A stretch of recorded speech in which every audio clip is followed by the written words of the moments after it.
Hello, Felix from Nintendo Life here, and today we're reviewing Ocean's Heart. Now this review was originally written by Brett Posner-Furtman and was converted into video by me.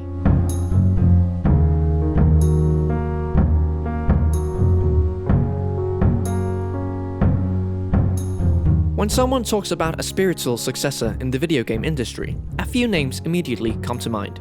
Stardew Valley, Bloodstained Ritual of the Night, and Yooka-Laylee, all aimed to bring back genres synonymous with long-dormant franchises. If a spiritual successor exists to bring back something players haven't seen in a long time, it's fair to ask what's the point of creating an homage to The Legend of Zelda, which is an annual franchise. There's no shortage of them, that's for sure, and Ocean's Heart is the latest to adopt the top-down Zelda formula.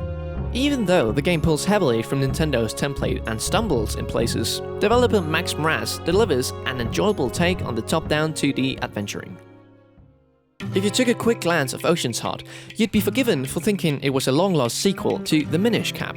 Everything about the atmosphere, from the sprite work to the music, seems to be pulled directly from the GBA Zelda game. Even the protagonist, Tilia, looks just to be a modified version of Link's sprite.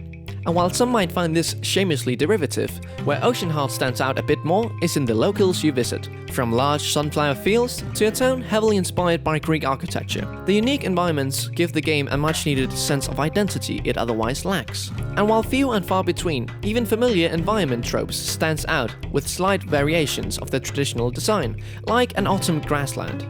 The storytelling in Ocean's Heart also feels familiar. It follows Tilia after her village is pillaged by pirates and her best friend Hazel is kidnapped by the Blackbeard's crew. Tilia's father sets out to rescue Hazel, but after months go by without a word from him, Tilia decides to take matters into her own hands and set out to find them both, while hoping to stop Blackbeard and the pirates once and for all. Although there's a much heavier emphasis on storytelling and dialogue in Ocean's Heart, nothing in the story is much more than a predictable means to an end, which is a bit disappointing. This is ultimately where it falters most, as writing doesn't match up with the quality of the rest of the game. Some lines feel out of place, or as if they were poorly translated, while others like Tilia's dialogue come off as generic and uninteresting.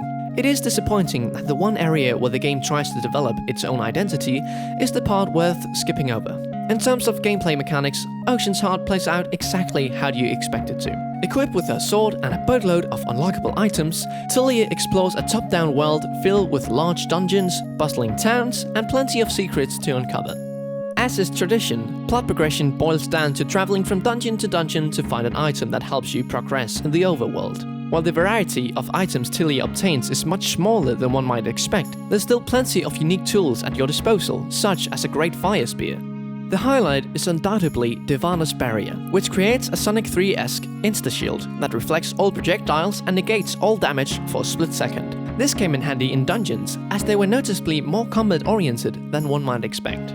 While there are puzzles, they aren't prioritized and have clearly taken a backseat to combat and simple dungeon exploration. Boss fights, similarly, are also less puzzle-focused, with most bosses just being glorified damage sponges, needing to be hit over and over with your sword. With all the great tools at Tilia's disposal, it would have been much more engaging to incorporate them into their respective dungeon's boss fight. As you explore the world, you'll also encounter several NPCs who will offer you side quests. These range from finding certain items in the overworld to an entire shipwreck area where you lose all your gear and need to reclaim it. The variety in side quests not only adds more in playtime but also allows for plenty of optional ways to improve your character.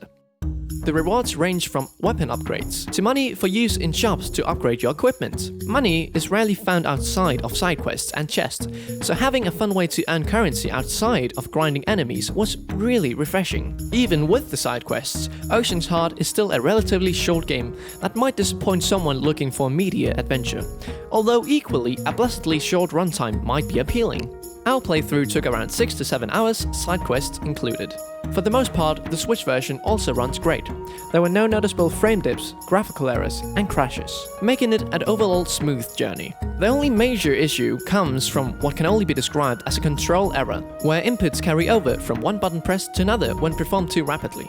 For instance, if you're rapidly using your spear on the Y button and decide to instead use your sword on the B button, you have to wait half a second, or else the game will register your B button as a Y button press. This cost more than a few lost arrows and bombs, which only grew more frustrating as the game progressed, something that could be sorted in a patch perhaps. From start to finish, Ocean's Heart is an enjoyable, albeit short, adventure following the familiar 2D Zelda formula. Having a brand new world to explore, filled with various side quests, should be enough to get any fan of the classic top-down template excited. While the writing and dialogue feel subpar at times, the familiar yet still solid gameplay makes up for it. Ocean's Heart is undeniably a 2D Zelda game in all but name. Bertilia's adventure shows that a game doesn't always need to be groundbreaking to be a good time. We here at Nintendo Life give Ocean's Heart on the Nintendo Switch a 7 out of 10. If you want to check out this and other reviews together with Nintendo news, head over to our website nintendolife.com. Have a fantastic day and I'll see you guys soon.